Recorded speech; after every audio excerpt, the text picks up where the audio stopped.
they can also have access to the session. All right, over to you, Olga. Thank you so much, Anna Maria. Thank you for inviting me. Thank you, everyone, for being here. And yeah, let's get it started.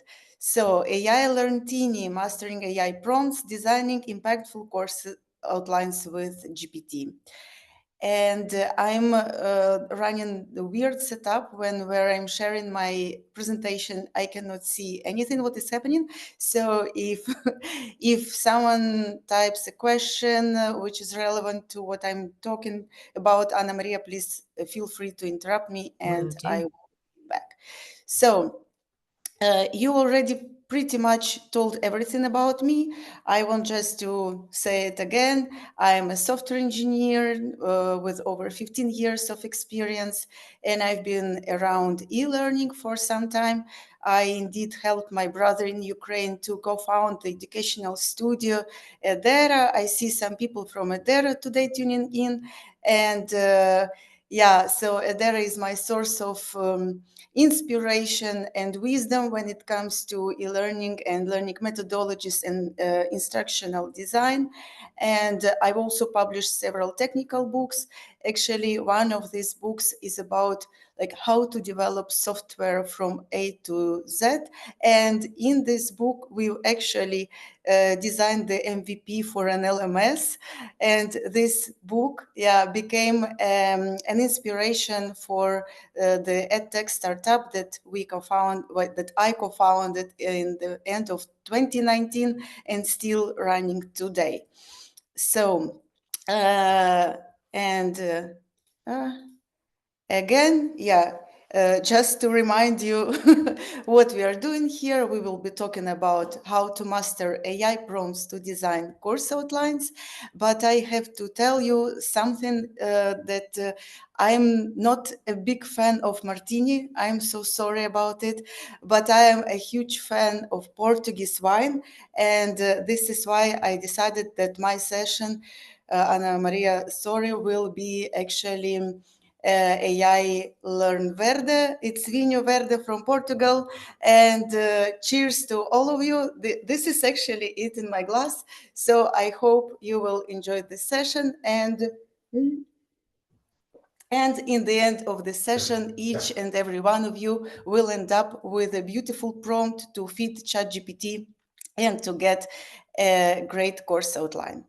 Let me just check what is the next slide.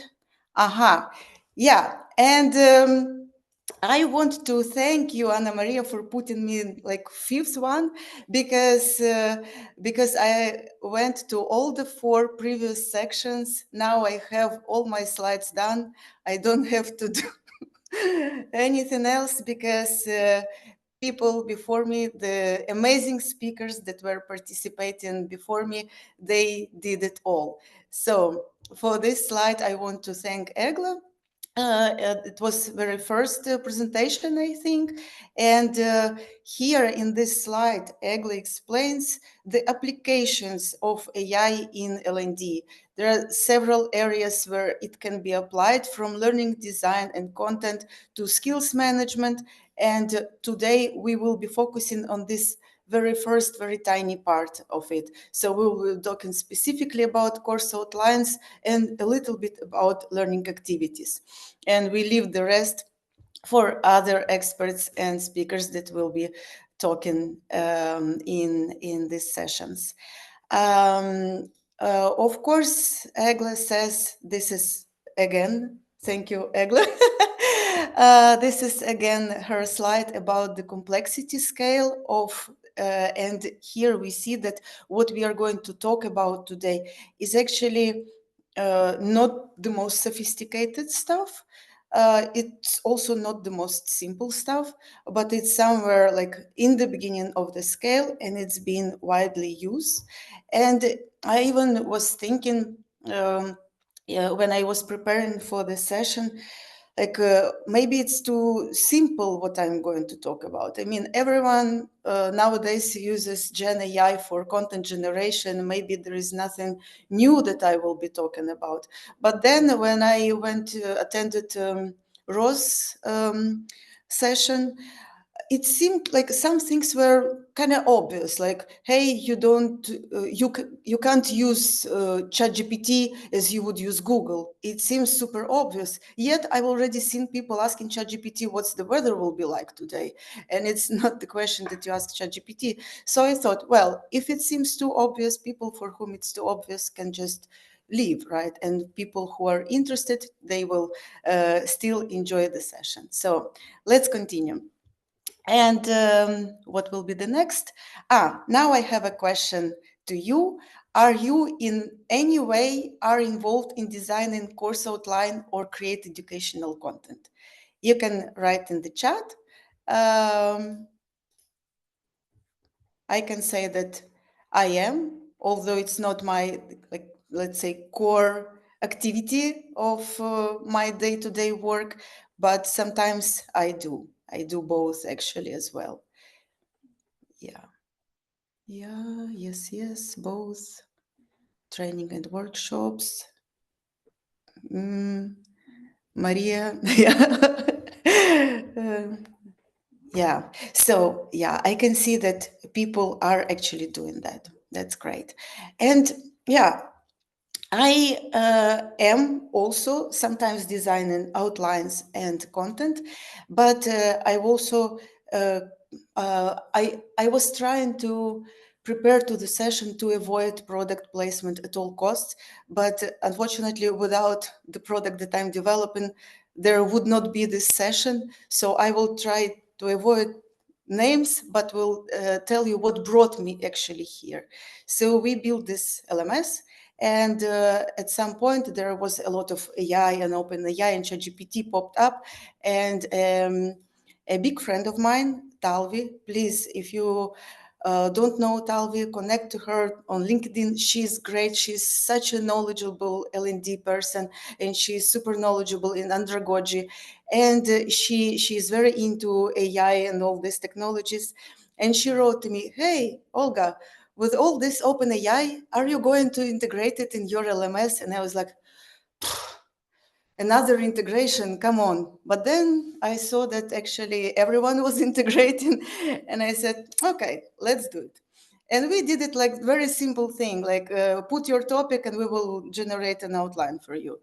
But then we thought, okay, this is too simple. So I got more people to come to help. So this is Anya Lashenko. She is Ukrainian-born senior instructional designer. She works at Amazon, and she is great.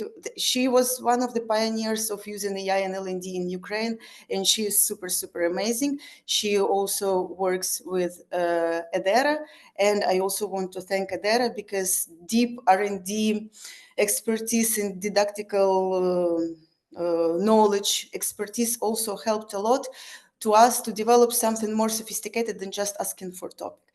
And this is what we are actually going to do today. But we are not going to use any LMS. We don't need it. We all have access to ChatGPT or to any other Gen AI chat software. So we will generate a prompt that will help to design kind of sophisticated and, what is truly important, tailored course outline. So let's go.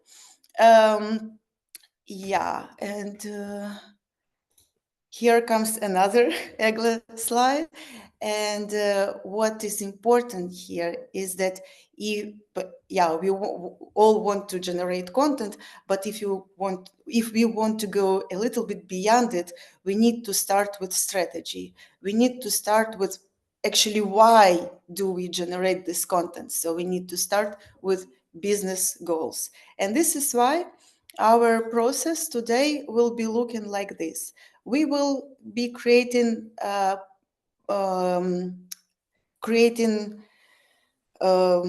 descriptions of all these things, and then we will put all these descriptions into a prompt. In the end, I will give you a prompt to just to fill in the placeholders for these things, but these things you will be writing by yourself. And we will not need any kind of breakdown, break rooms, Breakout rooms breakouts. Oh and my break down rooms. We will not need these rooms. We will not need any Miro board. You will just do it by yourself in your favorite text editor software. All right. So let's then get started from business goals. And it's probably one of those um,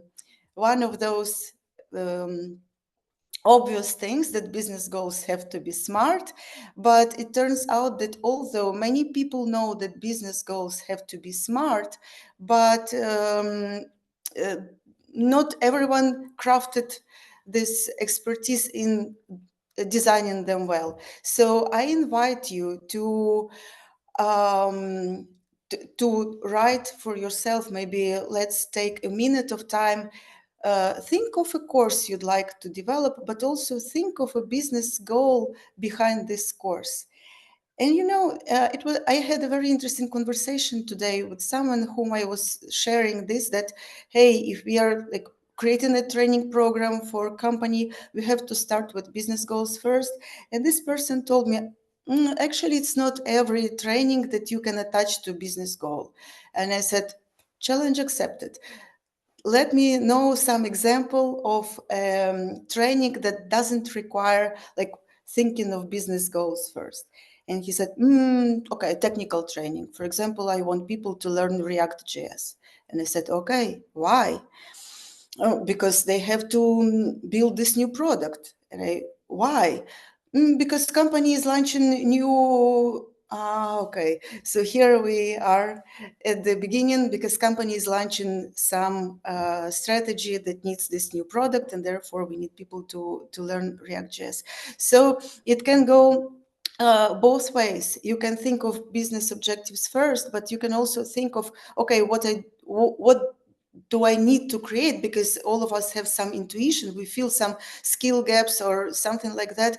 And then just asking whys. And usually on the third why, or at most on the fifth why, you come down to business goals, or you understand that maybe this particular learning or training is not relevant at the time being. And yeah, you can correct me at any moment, because I'm not that much involved in designing corporate trainings as you are. I'm just a helper, and I've been talking to L&Ds for 5 years. So this is not a voice of my practical experience talking, but more like the insights that I gathered through the years of working in learning and development environment.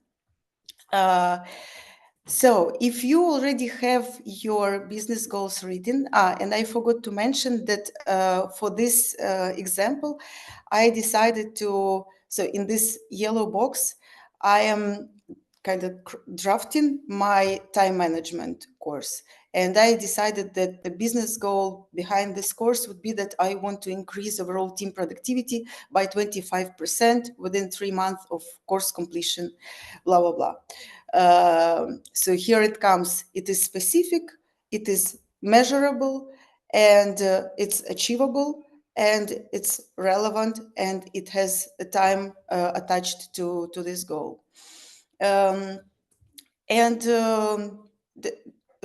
If you already wrote down the business goal for your course, we can go and continue. And here we come to my favorite, learning outcomes. Because designing a course without learning outcomes is also not good. Just okay, we can learn just for sake of learning, but the learning has to have some outcomes, because then when we achieve those outcomes, we know that our learning was successful. And there are some techniques of designing learning outcomes. They are a little bit different from business objectives. And what to me helps to think in terms of business objectives and learning outcomes is thinking in terms of OKRs. If your company works with OKRs, please put like plus sign in the chat box, because I want to know that I'm talking about something that is used. Yeah, so OKR's framework is objectives and key results. You define for, I don't know, for half a year of future of the company, or for a quarter, some big objective, which is kind of abstract and very beautiful and close to our souls. And then there have to be key results, which are just like business goals, have to be designed in a smart way. And then we can grab these key results and look at them and somehow craft our learning outcomes. And the good framework that helps to craft learning outcomes is Bloom's taxonomy. I have this cheat sheet here for different levels of knowledge and understanding. There are different verbs that can be used to define these learning outcomes. And for my course on time management, I decided that it has to be, because I want the productivity to improve. So I want my learners to analyze their current time usage and identify areas for improvement, apply the Eisenhower matrix to prioritize tasks, and create a personalized productivity system. So I use several levels of learning here: like define, identify, apply, create, and these are my my learning outcomes for my course. How is it so far? Just for me to have some feedback. Are you? Can you? If you are actually writing your business objectives and course outcomes, can you tell yes I do in the chat, just so I know that? Okay, right. Or yeah, put in this thing. Awesome. Okay, great. Thank you so much. And yeah, then we proceed. And here comes this is a more sophisticated area, at least for me, because if we in our prompt also tell Gen AI tools what skills we want people to achieve, the outlines become even more tailored to our case. But it's not that easy to identify what are the skills that we want people to achieve. Of course, we can somehow extract the skills from the learning outcomes. We can also make skill gap analysis in our company. There are several techniques for that. There are like self-assessment tools, there are 360 feedback tools, and we can really understand what skills are missing to achieve some specific learning outcome or a business goal. But I find it more like sophisticated and complicated area. But if we think in terms like what I want people to start doing right after they complete the course, it becomes a little bit easier. So for example, in my time management course, I want them to start applying Pomodoro technique. So yeah, acquired skills would be the mastery of Pomodoro technique.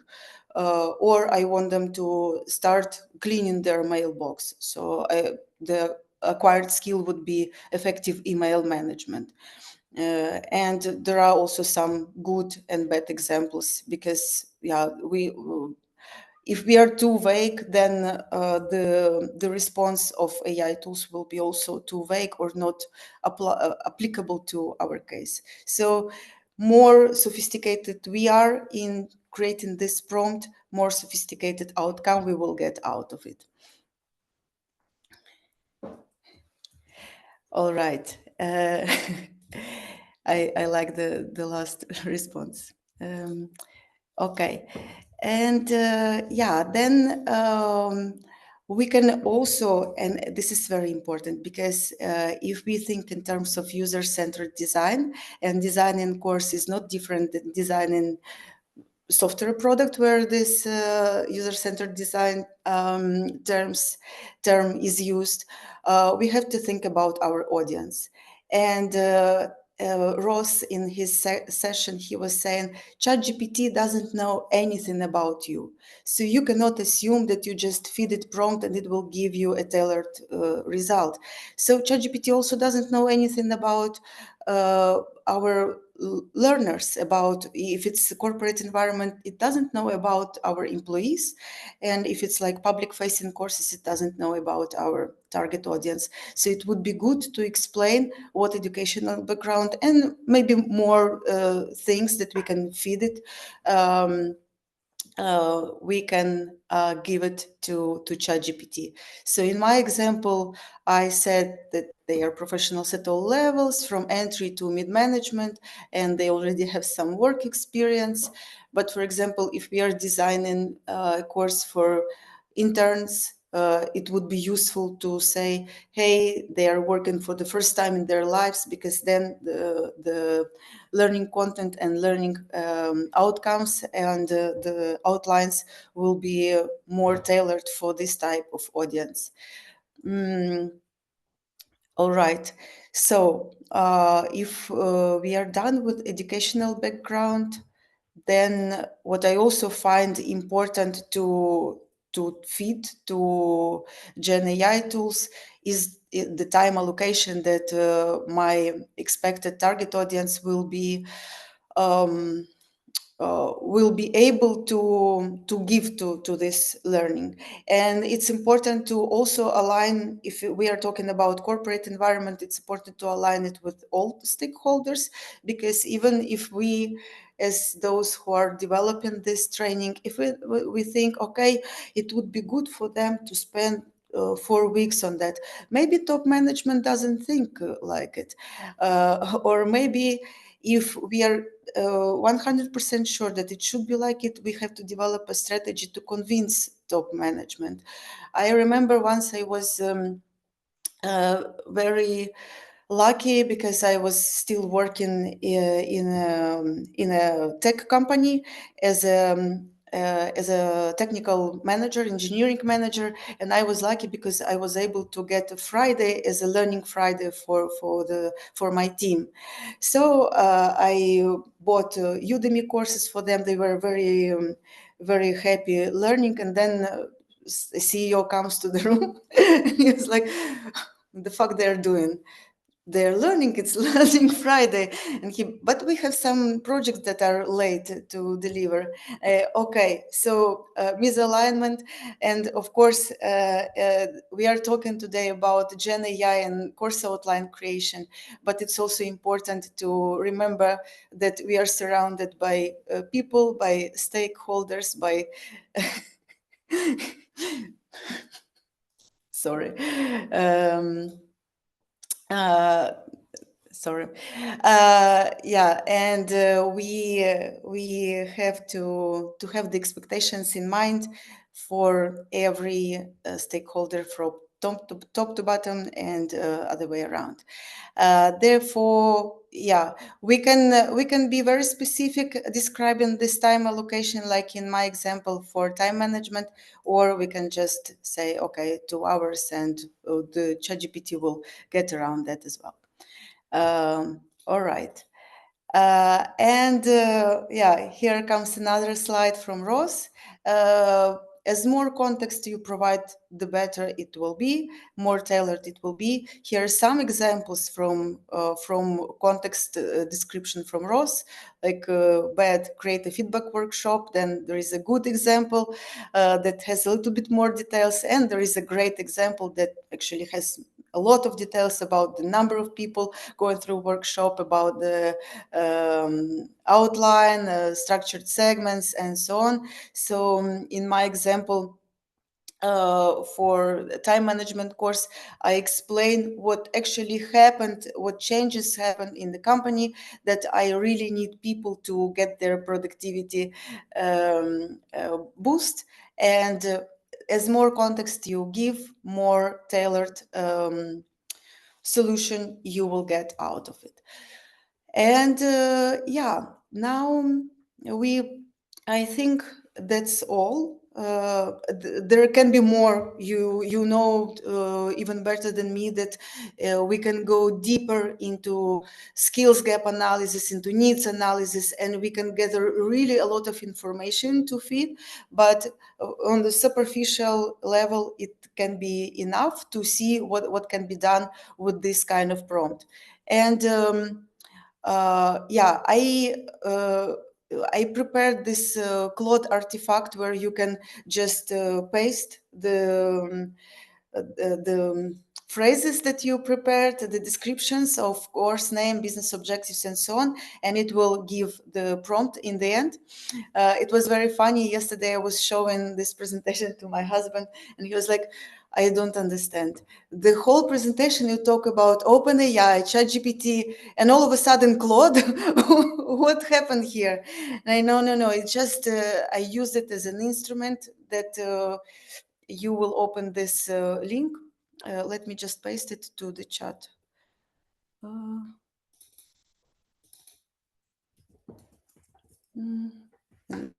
now I lost the chat. It's here. Yeah, so you will open this link and it will actually, for every step that we've been doing, it will give you kind of like a prompting box. You will paste it there, and in the end, it will give the full prompt. Let me see if it works. Yeah, it does. All right. And I will probably also do mine. I will share the screen.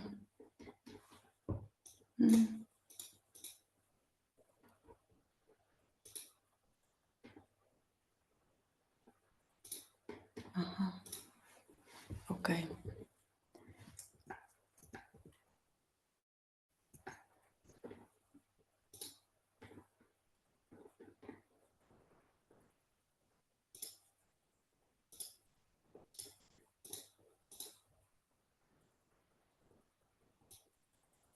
Question, Olga.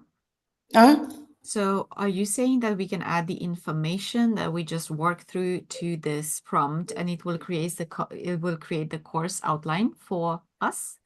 No, this one will just create a prompt, and then so if you see my screen, I just put here. I know this is so here I will put like a time management fundamentals.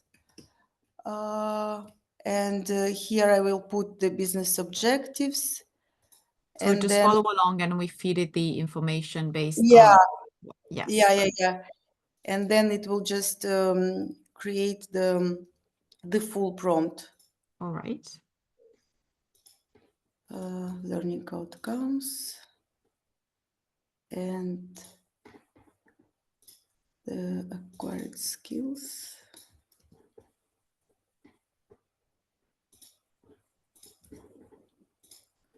And educational background.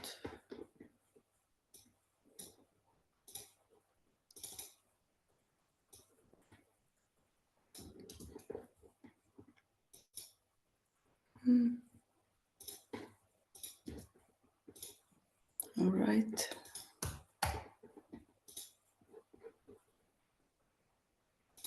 And some.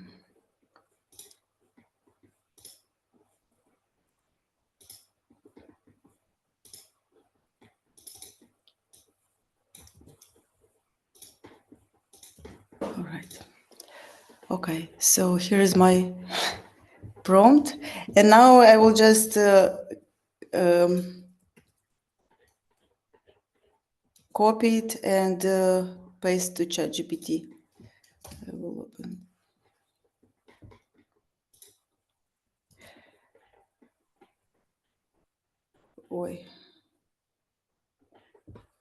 Wait. No, this is weird.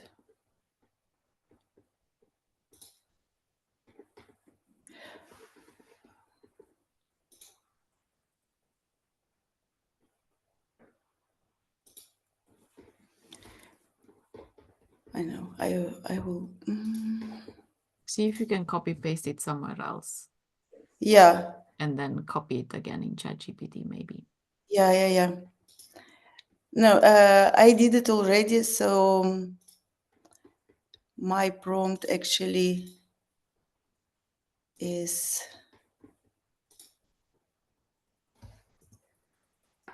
this thing. So in the beginning, I told ChatGPT who he or she or it is.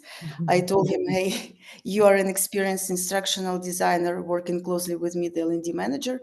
I could provide a little bit more thing for him to know exactly who he is. And yeah, here I asked to generate course outline. I also explain a little bit that I wanted to be models and lectures. I want him to use backward design principles. I want him to provide some assessments that can be single or multiple choice questions. And I give a little bit more things what I want in the end, and then I provide him with all the input data which we just been doing. And what it comes with is this.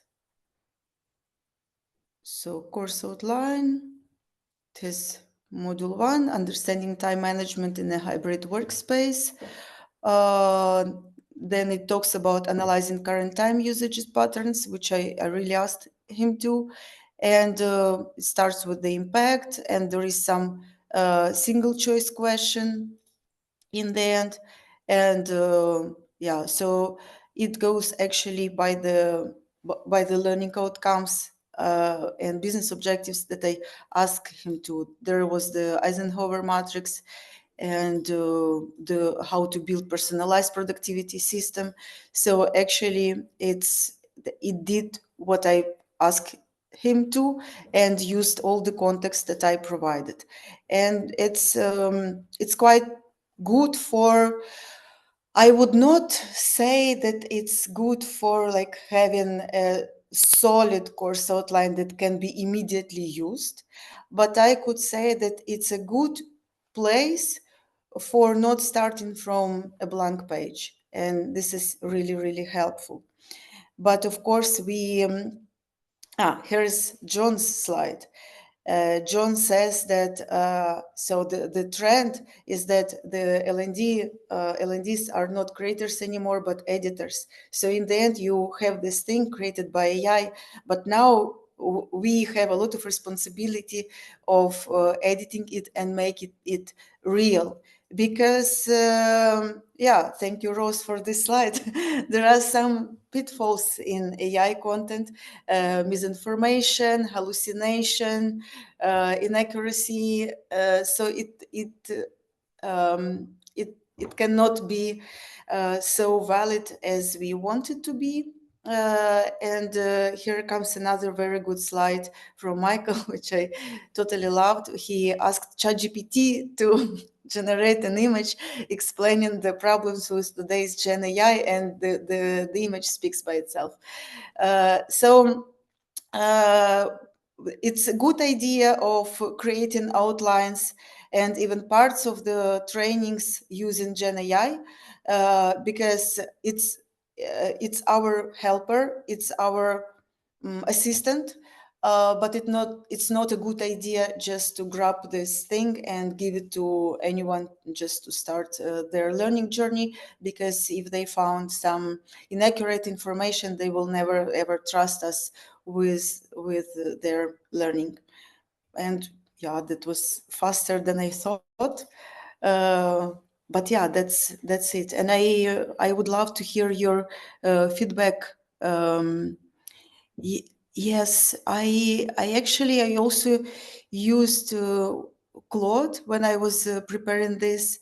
And in our product, we used Claude. We found that Claude generates a little bit more accurate outlines. So we liked it more.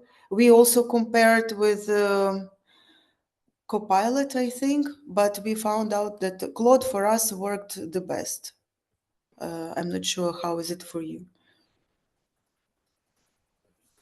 All right, so that I guess answers Michelle's question. Adriana asked, would you put all of this very detailed prompt into ChatGPT at once and then have the course outline and refine from that? Or are you also feeding it bit by bit? Because I think Ross was mentioning, don't feed it a lot of information first, just like have a conversation with it because it can learn based on the insights and kind of the feedback that you're giving it in order to generate more accurate and useful information. Yeah, I did it all in once for the sake of simplifying the today's session, but it's a good idea to do it one by one and maybe even reiterate on each module of the lesson for it to recreate like less lectures outline. It's a good idea to feed it little by little. All right. Hannah mentioned, can you say more about skills gap analysis? I think that you had in one of the slides, you mentioned that. So I don't know if you want to deep dive into it. I think you mentioned somewhere, but that's okay. That's a different a big fish to fry, I guess. Yeah. We can have the whole month devoted only to skills gap analysis. Yeah, I mention it because when we in our prompt we use like, hey, we want these skills to be achieved, and it can be done in different ways. From we can intuitively feel that, okay, for being good in time management you can have this skill and this, but if we want it to be really tailored for our target audience, then we would need definitely to run skill gap analysis. I did it kind of in the beginning of the session. I ran like a very primitive form of skill gap analysis. I asked you, have you ever developed course outlines? Because if you've never done it, then probably the whole session would be very strange for you. Like, what am I doing? But since you already did, then I didn't have to explain what does it mean to create a course outline. So there are some tools, and there are even some AI tools. But I think that on Eggles, how is it called? The complexity chart of AI application in different L&D realms, skills are on the highest complexity stage. So it's very complex even for AI. But it definitely helps to make adaptive learning, because if we know skill gaps of every person for whom we are building this uh, uh, learning programs, the more it helps us to adapt those. So yeah, I'm not even sure how to get deeper, because it should be another probably hour of brainstorming and thoughts of how to do it properly. Yeah, I was looking for her slide on the, yeah, here. So complexity skills management is the most sophisticated. Wow. I guess she also emphasized on how crucial it is to collaborate with the different departments and kind of cross-organization for those complex challenges. Is not something that we can do while we sit alone at our desk. Yeah. Yost is asking, have you tried to build a custom GPT for this course outline that people can use? I did in the very beginning, and I had several versions, but then I just gave up and and built into our product. But yeah, it's a good idea also to do it. Kind of instructional designer assistant that helps doing it, and it's not that difficult to do it. All right. And Michelle asks, have you by any chance drilled down into individual modules for a module outline? Yeah, we did it as well. So we tried a lot of different approaches, and what seemed for us to be the most successful one is that, like, going one by one and then reiterate also on every module and dive deeper into them. All right. Maria says the output is influenced by another outline. that she asked to create for the same course. Is there a way to tell it to start from scratch? I think you have to start a new chat, potentially. Yeah, but I'm not sure. Uh, you are talking about the ChatGPT, right? Not about that Claude artifact that I created. ChatGPT. Yeah, I think sometimes it gets so biased already that it's better to start a new chat. Yeah. I opened a new chat, but it's still, I think I talked to it too much. I think that whenever you start a new chat, it should not, like, the chats are not interlinked, linked. right? Usually, yeah. All right. I don't know. But have you configured? There is this personalization thing that you can tell him like what you are, what are you striving for. Maybe it learns with that. I think there's a setting somewhere. You're right. I think Ross also talked about it. You're right. Yeah. I will find it. Yeah, Yeah. thank you. It's in the settings, yes. In the settings, yeah. All right. I see Yost is already promoting his session, and these are the other rest of the sessions. Any further questions for Olga? We have, I think, a couple of minutes. I'm curious to something that kind of comes to my mind is whenever I design course outline, not for myself, when I was in the subject matter experts, I always worked with subject matter experts, like humans. I was curious, where would you bring them in the flow? Would you bring them at the beginning in like a discovery in order for you to perfect your prompt, or would you bring it after you have a course outline to kind of double check that with them, or in both cases? Like, if we have humans that can support us in designing the course outline and deciding what the level of details that we have to go in the course and so on, imagining that we are actually trying to put this product out there in front of learners, and we're aiming for the highest quality possible. Where would you involve human subject matter experts in that process? That's a very good question, and that's also a topic where we can maybe devote several sessions to it, because what I've learned while working with Adera is that subject matter experts, they like to put everything they know out there. And it was funny when Adera Methodists, they were sharing their work with SMEs, and they told that after they iterate on content, there is only 30% of content left, because only 30% of this content would apply to learning outcomes that we need people to achieve. And of course, SMEs can become sometimes a little bit sad because they really wanted this knowledge going out there. So I think that it could be like be done in iterative process.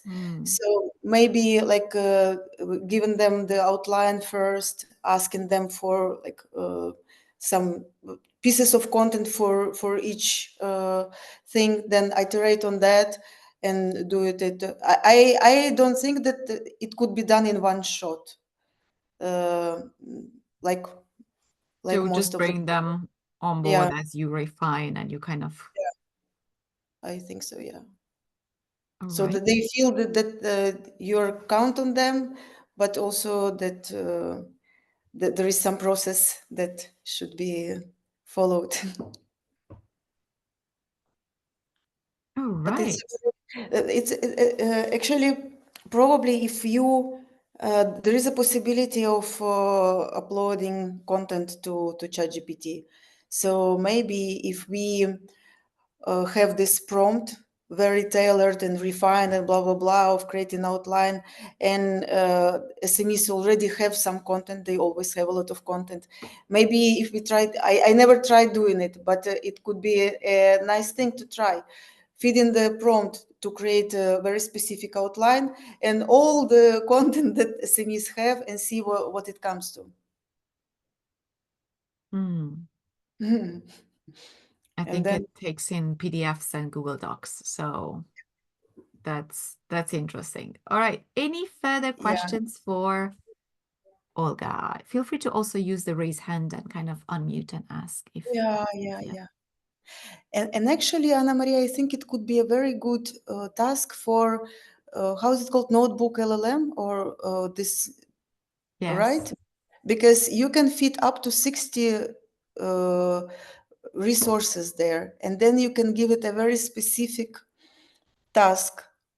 I haven't tried creating course outlines with it yet, but I haven't also played with it, but I think Ross mentioned that it's really good at capturing capturing different sources and connecting them to kind of make sense of different sources of information. Yeah, that could be very interesting to explore, especially when it comes to having a lot of content coming from subject matter experts. Could be interesting. So much opportunity out there. All right. Last call for last question. Thank you. Thank you all so much. A lot of thanks in the chat for you, Olga. Thank you very much for spending the hour with us and taking us a bit to your process. That was interesting to see. Also, thank you for the link to the Claude artifact. I didn't know that you can create artifacts. I haven't played with Claude at all. So that was the takeaway for me today. Thanks everyone for tuning in, and wish you a great rest of the day, and potentially see you tomorrow with Paula on a session of upskilling and how do we use AI, Gen AI for skill gap and upskilling. Yes, Olga. Actually, just one more thing. I also didn't know Claude artifacts. It was also Anya Lashenko that told me about it. And there is also the ChatGPT is also launching. Oh, it already launched the ChatGPT Canva, which is kind of similar, but not that similar. So it generates output that you can edit. So that's it. I think it will become more and more sophisticated, but what I liked in Claude artifacts that it actually creates, like, you can tell it like create a landing page, and it will. So it will be usable piece of code that you can use. So yeah, happy to share what have been shared to me. Thank you very much. Yeah, Anya is awesome. She's also a shaker, and she hosted a session on it's actually recorded. So if you go on YouTube, you're going to find her session that she hosted, I think, a couple of months back on using ChatGPT as well in her work as L&D. So she's great. Yeah. Wonderful. Olga, well, thank you very much. Wish you a great rest of the day, everyone, and hopefully see you in one of the upcoming sessions. Stay awesome and stay curious and play with the robots. Cheers. Thank you. Bye. Cheers. So much.